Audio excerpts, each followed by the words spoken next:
I bought the standard 3-pedal floor-mounted Simagic P1000 pedals almost a year ago now. At the time of making this video, purchasing this set of pedals from Apex Sim Racing in the US will set you back $519 US plus shipping and taxes, of course. In case you didn't know already, my name's Soup and I love sim racing.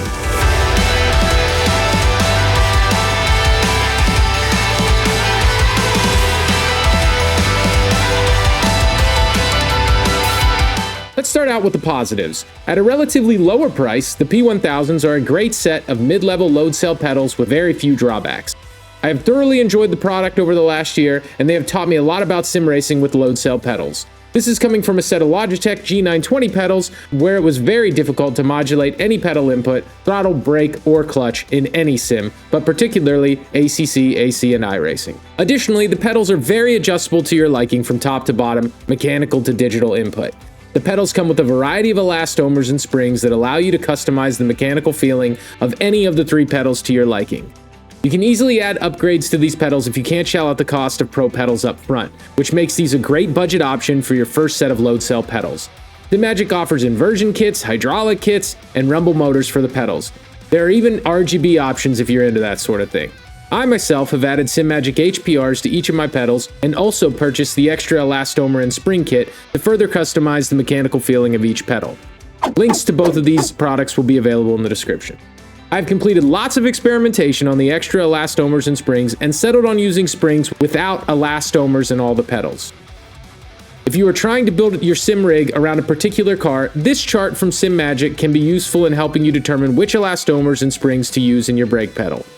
And while it's easy to see the instructions from Simagic for the pedals were not written in English first, it's straightforward enough that you can probably figure it out. I'll include a link to the chart in the description.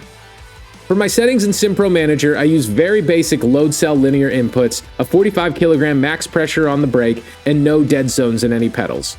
I originally had dead zones set on the brake pedal and throttle and played with 1 to 3%, but after getting used to the pedals, I found that I could eliminate the dead zones without any impacts on my lap times. These dead zones are useful if you have the habit of resting your feet on the pedals and adding accidental inputs like braking at 1% through the straights. And finally, for the meat of the video and my YouTube trick title that got you to watch this video in the first place, for what reason should you not buy the P1000s? In my opinion, there is one obvious reason and 2 less obvious reasons, but let's start with the less obvious first. And remember folks, these are my opinions. It's okay for you to disagree. Yeah, well, you know, that's just like your opinion, man. The only negative about the Simagic P1000s when mounted to a proper sim racing rig is that the pedal faces are pretty uncomfortable on the bottom of your feet if you are a sock sim racer.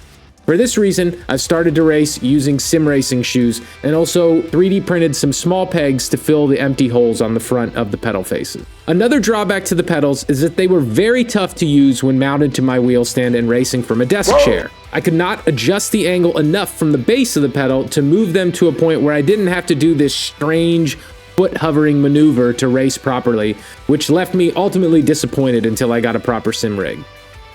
And for the obvious reason, if you have the money and are looking for high-end pedals, I'd recommend skipping the P1000s and going with something in a higher price range.